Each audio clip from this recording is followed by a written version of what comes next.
Online tournaments still play for me a very huge role in my casting. I like casting for GOM, and it's obviously the priority to cast for GOM and, for example, events that I'm invited to as IPL or Assembly. But on the other hand, I really want to stay close to the community, and in the online tournaments you usually have players that might not be able to compete on a Code S level, but are still good enough to make a splash on an offline tournament. So especially in order to keep in touch with the European scene and with the American scene as well, it's for me really important to cast the online tournaments. And it also helps me to just stay in touch with the community itself, because you get a direct feedback. It's different than with GOM. GOM is on a more professional level of commentating and casting, so the whole production value is just a lot better. And if you just cast an online tournament, you can talk to your audience, you can talk in a chat, you can talk on Facebook, on Twitter, you can just completely get direct feedback to whatever happens, and this makes it so much easier to just stay in touch with the community itself. And you also have a good grip on the scene. For example, casting the Korean online tournaments is it really helps me to prepare for the GOM streams as well, because you always have a lot of players that are so good and so strong, but because it's so hard to get into Code A because of the Code A qualifiers, it's something that a lot of people don't realize how many good players are out there.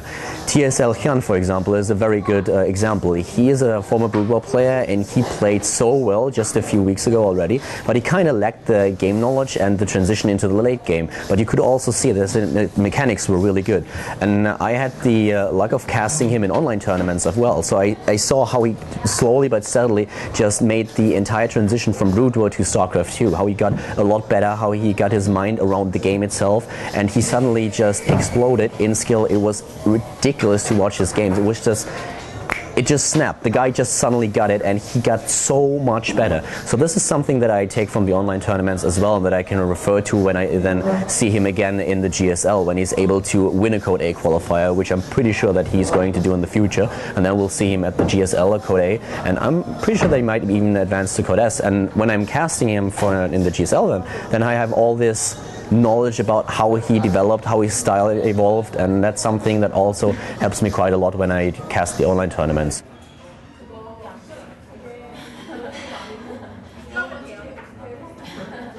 It's actually amazing to see when a player makes a splash that you haven't seen before. One of the best examples is in the past few seasons when we suddenly saw Maru play.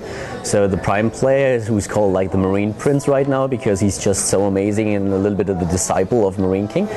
It was just amazing to watch his games, because you talk to players before you actually cast him for the first time, and he played against Moro. And Moro, being a foreigner, was obviously a really big deal playing in Code A. So I wanted to prepare for this match, and I talked to a couple of players that were hitting it on the ladder quite a lot, and they told me that Moro is a player that likes to cheese quite a lot, that he's really, really good, but that they expect him to cheese quite a bit in these games. And then you just watch his games, and he's dominating the games against Moro, and you think, okay, well, there were a couple of mistakes in Moro's play, and maybe it was just a fluke, and then the next round starts and he's playing incredible. You cast him at a couple of online tournaments, and you just realize this guy is actually amazing, and it's just so nice to see how he starts to develop. With him, it's a little bit of a special case because he's so young as well. He's only 14 years old, and he's sitting there in the booth on camera, and he doesn't show any nerves at all. He's just sitting there calm as, and he's playing his style and defeating players who are twice his age, who have been playing for ages on camera, and it's just incredible to watch him. So if you see a new player like this just evolve, that's really, I think that's really awesome. That's one of the best things in the game, because it's not only about the games that are being played, but the scene and what happens in the scene, how players evolve. As we, for example, also saw with MC. MC was dropping down from Code S, Code A, then he played against Monster, lost against Monster, was completely out of the tournament, went on the major upsets, and then he does so well in foreign tournaments and gets an invite back. So that was actually just so nice to watch, and it's really amazing to see what is happening behind the scenes. So I really enjoy this as well. And with new players, it's always a little bit special because it's so exciting.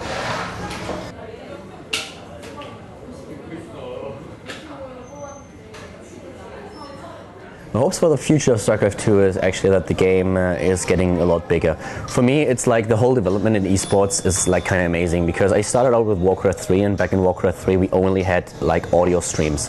So there was no video, the bandwidth was just not there, and you could only do like an online radio broadcast, an audio broadcast, so people would tune into the broadcast and they would just listen to what was happening. You had to describe everything.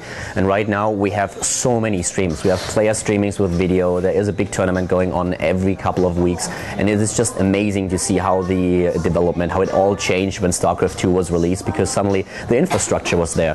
So everything that we build up with other games like StarCraft Brood War, with Warcraft 3, is something that benefits StarCraft 2 right now, and that's what I really, really love about it. So just seeing how the game suddenly just explodes is so amazing, and I hope that this trend will actually just continue, so that a lot of I think the audience will just get much bigger.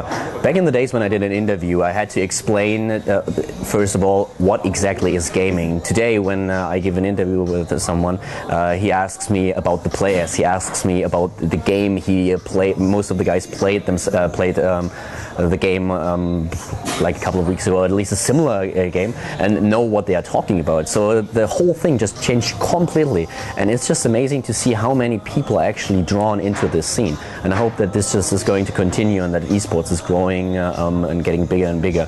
We have 2 add-ons coming up, so I think that StarCraft 2 will be around for quite a while. And personally, I have the hopes that Warcraft 4 will be released at some day, because I kind of miss the heroes sometimes. I love StarCraft 2, but it would be nice to have Warcraft 4 just being somewhere there in the distant future. Would be amazing.